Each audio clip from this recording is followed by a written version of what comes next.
FIIs और DIIs के आंकड़े कैसे निकल कर आए उस पर भी नजर डालते हैं।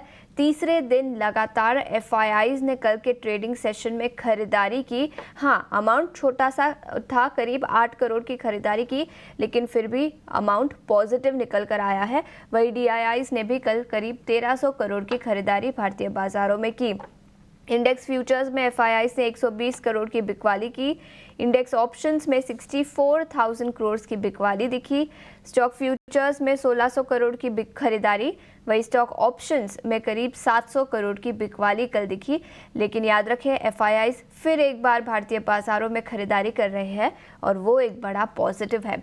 लेकिन कल के ट्रेडिंग सेशन के बाद आज क्या रणनीति बनानी चाहिए, ये बताने के लिए अब हमारे साथ डिम्पी जुड़ चुके हैं।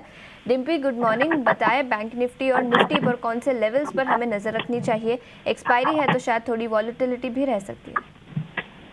हाँ शीशा, गुड मॉर्निंग। ये वॉलेटिलिटी थोड़ी कल भी थी, अगर आपने चेक किया होगा तो आप देखेंगे एकाएक ही निफ्टी ऊपर आ गया था, एक बैंक निफ्टी ऊपर आ गया था। हालांकि उसमें काफी हद तक वेटेज अडानी ग्रुप के शेयर्स की भी थी। आपको पता है दोपहर होते होते तक अडानी ग्रुप के शेयर्स में जो खबरें आई, जो क्लैरिफिकेशन हुआ है, तो मार्केट को सेटिस्फैक्ट्री लगे और बाजार ने उस पर रिएक्शन दिया और पॉजिटिव रिएक्शन था। तो एक्चुअली में कल थोड़ा अडानी बेस्ड मार्केट के अंदर दबाव, या मैं बोलूंगा थोड़ा कॉन्फिडेंस या फिर कन्विक्शन थोड़ी लौटती हुई दिखी।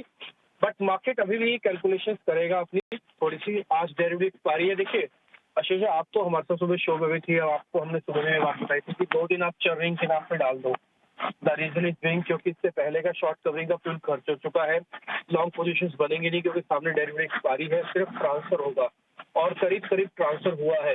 आपको बता देता हूँ 76% का बैंक निफ्टी का रोल ओवर हुआ है, 76% का। तो ये अच्छा रोल ओवर है, ये खराब रोल ओवर नहीं है और ये एवरेज के नियर बाय 1 से 2% ही कम है बस, अगर 78 की एवरेज पकड़ के चले। और निफ्टी भी इस समय करीब 50% तरह का रोल ओवर हो चुका है और जो कॉन्ट्रैक्ट ट्रांसफर हुए हैं वो करीब 2.5 लाख से ज्यादा कॉन्ट्रैक्ट है। कहने का मेरे मतलब ये है कि मार्केट इस समय तो प्रोसेस के अंदर से चल रहा है। ये प्रोसेस में आप देख रहे होंगे स्टॉक स्पेसिफिक भी काफी अच्छा काम हो रहा है।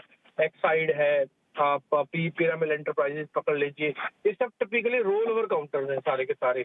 तो इन सब में मोमेंटो आया, मार्केट के अंदर बढ़त हमको आती हुई दिखी है और शायद आज भी स्टॉक स्पेसिफिक ही काम रहेगा मार्केट के अंदर। यूजुअली आप देखेंगे इंडेक्स के अंदर मैनेजमेंट होती हुई दिखेगी। एक अच्छी चीज जो कल मैं लेवल्स के हिसाब से बता देता हूँ वो ये है कि हमने 24,200 को ना केवल रीगेन किया बल्कि इसके ऊपर हमने क्लोजिंग भी की है। तो मार्केट ने क्या किया है कि 24,200 को अपना बेस बना दिया नया वाला। अब ये बार बार 24,000 टेस्ट करने नहीं जाता बल्कि रोकता है 24,200 पे। तो इट्स अ गुड साइन।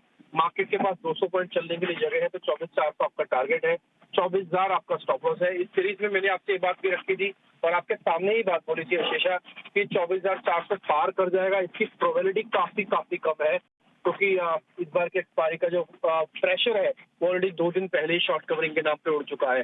सो इस बार रेंज में हम रहेंगे और आज की सीरीज भी शांति से निपट जाएगी ऐसा लग रहा है। रिक्स भी रेंज में है, पुट कॉल रेशो भी रेंज में है, 1.12 के आसपास चल रही है निफ्टी की। अब आते हैं बैंक निफ्टी के लेवल्स पे। देखिए कल बैंक निफ्टी ने वापस 62,000 को रीगेन कर लिया और हालांकि पॉइंट्स में कुछ बहुत ज्यादा नहीं बढ़े, करीब 100 पॉइंट के आसपास का गेन था, बट फिर भी गेन था, ये भी अपने आप में बहुत बड़ी बात है। और अब आपके पास वापस से 51,800, 51,900 और 52,000 ये पूरा एक सपोर्ट वाला जंक्शन का एरिया है। ध्यान रखिएगा, मैं आई रिपीट माई सेल्फ, 52,500 के पार करने पर शॉर्ट कवरिंग आएगी, 24,450 को पार करने पर शॉर्ट कवरिंग आएगी। यानी कि नई सीरीज के स्टार्टिंग में ही आएगी और नई सीरीज के स्टार्टिंग में आनी भी चाहिए। अगर ये नहीं आती है तो ट्रस्ट में आप पूरे दिसंबर की सीरीज में हो सकता है फिर से स्ट्रगल करते हुए दिखे। तो ये दोनों इंपॉर्टेंट लेवल है, 24,500 और 52,500 और 24,400। ये एक बार अच्छे से पार हो जाए, क्लोजिंग मिल जाए तो आप फिर एक कवरिंग की तैयारी कीजिएगा। टिल तब तक रेंज में ट्रेड कीजिए, 200 पॉइंट ऊपर 200 पॉइंट नीचे, डल मार्केट रहेगा। इंडेक्स को छोड़ के काम करेंगे तो कोई दिक्कत नहीं, स्टॉक स्पेसिफिक काम कीजिए, ज्यादा ठीक रहेगा। बिल्कुल, तो ये आज के लिए रणनीति और कुछ इंपॉर्टेंट लेवल्स जहां पर आपको नज़र रखनी चाहिए। डिम्पी, शुक्रिया पूरी डिटेल्स के साथ हमारे साथ जुड़ने के लिए। लेकिन बाजार में और विस्तार में चर्चा करने के लिए और कुछ स्टॉक स्पेसिफिक आइडियाज़ बताने के लिए अब हमारे साथ एक्सिस सिक्योरिटीज़ के राजेश पालविया जी जुड़ चुके हैं। राजेश, शुक्रिया समय निकालकर हमारे साथ जुड़ने के लिए। अभी अभी आपने डिम्पी को सुना होगा और कल भी बाजार में वॉलेटिलिटी थी, आज के लिए आपकी राय क्या होगी? Morning Ashisha, morning everyone. So देखिए, मार्केट में टेक्सचर तो बुलिश साइड का ही है और जिस तरीके से पिछले 3-4 सेशन में हमने एक स्ट्रांग रिकवरी देखी है, हमें लगता है ये ट्रेंड कंटिन्यू होते हुए दिखेगा। पिछले 1-2 सेशन में देखें तो मेजरली जो मूव देखने को मिले वो स्टॉक स्पेसिफिक देखने को मिले और इंडेक्स एक साइडवेज कंसोलिडेशन में देखने को मिल रहा है। एक बड़े करेक्शन के बाद रिकवरी का ट्रेंड बना है। Nifty comfortably 20 day moving average के ऊपर अब सस्टेन कर रहा है। बैंक निफ्टी ने भी एक अच्छी रिकवरी दी है। कॉल कंसंट्रेशन एरिया है 24,300 24,400 की जोन में। ये लेवल अगर हम क्रॉस कर लेते हैं आज के सेशन में तो एक बड़ी शॉर्ट कवरिंग आज ही प्ले आउट होते हुए दिख सकती है, बट उसकी पॉसिबिलिटी थोड़ी सी लो लगती है। जिस तरीके के डेटा बने हुए हैं, मेजर कॉल कंसंट्रेशन अभी भी 24,400 की स्ट्राइक पे। तो हमें लगता है ये लेवल हो सकता है कि हम दिसंबर सीरीज की शुरुआत में क्रॉस करें और यहाँ से हम टारगेट प्रोजेक्ट करें 24,600-700 की तरफ निफ्टी का। ये कंटिन्यूशन में अप मूव कंटिन्यू होते हुए दिख सकता है क्योंकि ब्रॉडर मार्केट की ब्रेड यहाँ पे एक अच्छी इंप्रूव होते हुए दिखी है और सारे स्टॉक्स में एक शॉर्ट कवरिंग यहाँ पे बनते हुए दिखी है। तो हमें लगता है यहाँ पे बाय ऑन डिप्स की रणनीति ही रखना चाहिए जब तक हम 24,100 24,050 के ऊपर ट्रेड कर रहे हैं निफ्टी में। ट्रेंड यहाँ पे बुलिश साइड का ही रहेगा और बाय ऑन डिप्स की रणनीति रहेगी। बैंक निफ्टी में जिस तरीके की कल क्लोज हुई है 52,300 के आसपास बैंक निफ्टी क्लोज हुआ है। हमें लगता है यहाँ पे अगर आज की ओपनिंग में अगर ये 52,400 के लेवल को क्रॉस करती है तो बैंक निफ्टी में एक शॉर्ट कवरिंग आते हुए दिख सकती है और यहाँ पे मूव 52,600 से 52,800 की तरफ बढ़ते हुए दिख सकता है, जिसमें मेजर कंट्रीब्यूशन हमें लगता है एचडीएफसी बैंक, आईसीआईसीआई बैंक की तरफ से एज वेल एज एसबीआई की तरफ से आते हुए दिखेगा।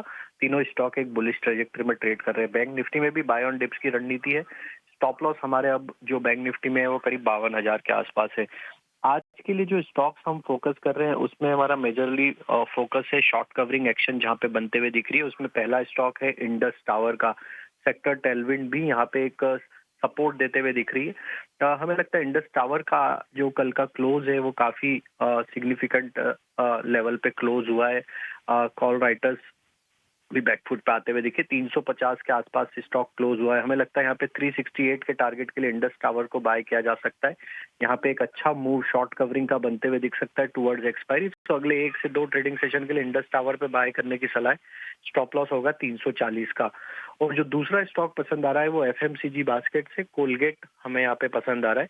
पूरे एफएमसीजी बास्केट में ही एक अच्छा मोमेंटम बना है पोस्ट महाराष्ट्र इलेक्शन आउटकम के बाद और कोलगेट उसमें वन ऑफ द स्टॉक हमें पसंद आ रहा है। स्टॉक जिस तरीके से 3,000 के ऊपर कल क्लोज देके सस्टेन करके लॉन्ग बिल्टअप के साइन यहाँ पे डेटा में बनते हुए दिखे हैं।